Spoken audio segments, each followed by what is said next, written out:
पहली, पौराणिक एवं प्रचलित श्री गणेश कथा के अनुसार एक बार देवता कई विपदाओं में घिरे थे। तब वह मदद मांगने भगवान शिव के पास आए। उस समय शिव के साथ कार्तिकेय तथा गणेश जी भी बैठे थे। देवताओं की बात सुनकर शिव जी ने कार्तिकेय व गणेश जी से पूछा कि तुम में से कौन देवताओं के कष्टों का निवारण कर सकता है। तब कार्तिकेय व गणेश जी दोनों ने ही स्वयं को इस कार्य के लिए सक्षम बताया। इस पर भगवान शिव ने दोनों की परीक्षा लेते हुए कहा कि तुम दोनों में से जो सबसे पहले पृथ्वी की परिक्रमा करके आएगा वही देवताओं की मदद करने जाएगा। भगवान शिव के मुख से यह वचन सुनते ही कार्तिकेय अपने वाहन मोर पर बैठकर पृथ्वी की परिक्रमा के लिए निकल गए। परंतु गणेश जी सोच में पड़ गए कि वह चूहे के ऊपर चढ़कर सारी पृथ्वी की परिक्रमा करेंगे तो इस कार्य में उन्हें बहुत समय लग जाएगा। तभी उन्हें एक उपाय सूझा। गणेश जी अपने स्थान से उठे और अपने माता पिता की 7 बार परिक्रमा करके वापस बैठ गए। परिक्रमा करके लौटने पर कार्तिकेय स्वयं को विजेता बताने लगे। तब शिव जी ने श्री गणेश से पृथ्वी की परिक्रमा न करने का कारण पूछा। तब गणेश जी ने कहा, माता पिता के चरणों में ही समस्त लोक है। यह सुनकर भगवान शिव ने गणेश जी को देवताओं के संकट दूर करने की आज्ञा दी।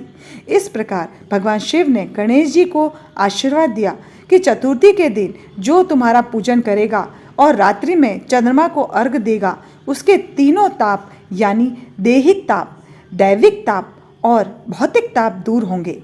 इस व्रत को करने से व्रतधारी के सभी तरह के दुख दूर होंगे और उसे जीवन के भौतिक सुखों की प्राप्ति होगी।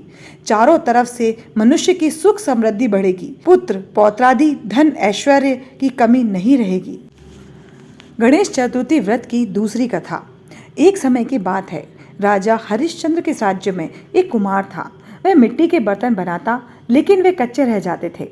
एक पुजारी की सलाह पर उसने इस समस्या को दूर करने के लिए एक छोटे बालक को मिट्टी के बर्तनों के साथ आवा में डाल दिया। उस दिन संकष्टी चतुर्थी का दिन था। उस बच्चे की माँ अपने बेटे के लिए परेशान थी। उसने गणेश जी से बेटे की कुशलता की प्रार्थना की। दूसरे दिन जब कुम्हार ने सुबह उठकर देखा तो आवा में उसके बर्तन तो पक गए थे लेकिन बच्चे का बाल भी बाका नहीं हुआ था। वह डर गया और राजा के दरबार में जाकर सारी घटना बताई। इसके बाद राजा ने उस बच्चे और उसकी माँ को बुलवाया तो माँ ने सभी तरह के विघ्न को दूर करने वाली संकष्टी चतुर्थी का वर्णन किया। इस घटना के बाद से महिलाएं संतान और परिवार के सौभाग्य के लिए संकट चौथ का व्रत करने लगी। तीसरी कथा। एक समय की बात है कि विष्णु भगवान का विवाह लक्ष्मी जी के साथ निश्चित हो गया। विवाह की तैयारी होने लगी। सभी देवताओं को निमंत्रण भेजे गए परंतु गणेश जी को निमंत्रण नहीं दिया। कारण जो भी रहा हो, अब भगवान विष्णु की बारात जाने का समय आ गया। सभी देवता अपनी पत्नियों के साथ विवाह समारोह में आए। उन सब ने देखा कि गणेश जी कहीं दिखाई नहीं दे रहे हैं। तब वे आपस में चर्चा करने लगे कि क्या गणेश जी को नहीं न्योता है या स्वयं गणेश जी ही नहीं आए हैं। सभी को इस बात पर आश्चर्य होने लगा। तभी सबने विचार किया कि विष्णु भगवान से ही इसका कारण पूछा जाए। विष्णु भगवान से पूछने पर उन्होंने कहा कि हमने गणेश जी के पिता भोलेनाथ महादेव को न्योता भेजा है। यदि गणेश जी अपने पिता के साथ आना चाहते तो आ जाते। अलग से न्योता देने की कोई आवश्यकता भी नहीं थी। दूसरी बात यह है कि उनको 1.25 मन मूंग, 1.25 मन चावल, 1.25 मन घी और 1.25 मन लड्डू का भोजन दिन भर में चाहिए। यदि गणेश जी नहीं आएंगे तो कोई बात नहीं, दूसरे के घर जाकर इतना सारा खाना पीना अच्छा भी नहीं लगता। इतनी वार्ता कर ही रहे थे कि किसी एक ने सुझाव दिया, यदि गणेश जी आ भी जाएं तो उनको द्वारपाल बनाकर बैठा देंगे कि आप घर का ध्यान रखना। आप तो चूहे पर बैठकर धीरे धीरे चलेंगे तो बारात से बहुत पीछे रह जाएंगे। यह सुझाव भी सबको पसंद आ गया तो विष्णु भगवान ने भी अपनी सहमति दे दी। हुआ ये कि इतने में गणेश जी वहां आ पहुंचे और उन्हें समझा बुझाकर घर की रखवाली करने बैठा दिया। बारात चल दी। तब नारद जी ने देखा कि गणेश जी तो दरवाजे पर ही बैठे हुए हैं तो वे गणेश जी के पास गए और रुकने का कारण पूछा। गणेश जी कहने लगे कि विष्णु भगवान ने मेरा बहुत अपमान किया है।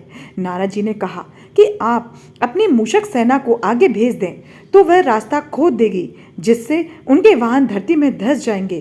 तब आपको सम्मान पूर्वक बुलाना पड़ेगा। अब तो गणेश जी ने अपनी मूषक सेना जल्दी से आगे भेज दी और सेना ने जमीन पोली कर दी।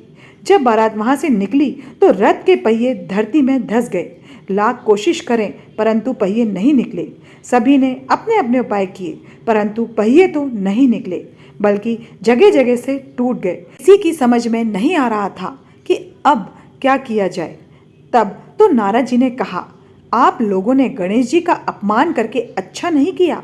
यदि उन्हें मना कर लाया जाए तो आपका कार्य सिद्ध हो सकता है और यह संकट टल सकता है।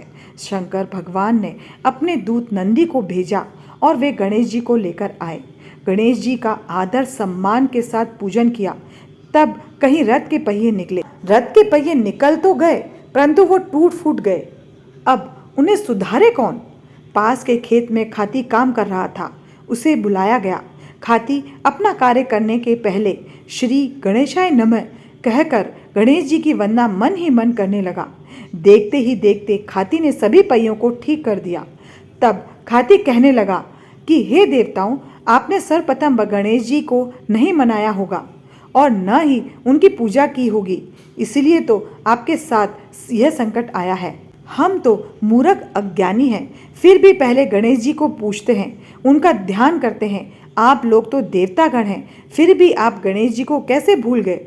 अब आप लोग भगवान श्री गणेश जी की जय बोलकर जाएं, तो आपके सब काम बन जाएंगे और कोई संकट भी नहीं आएगा।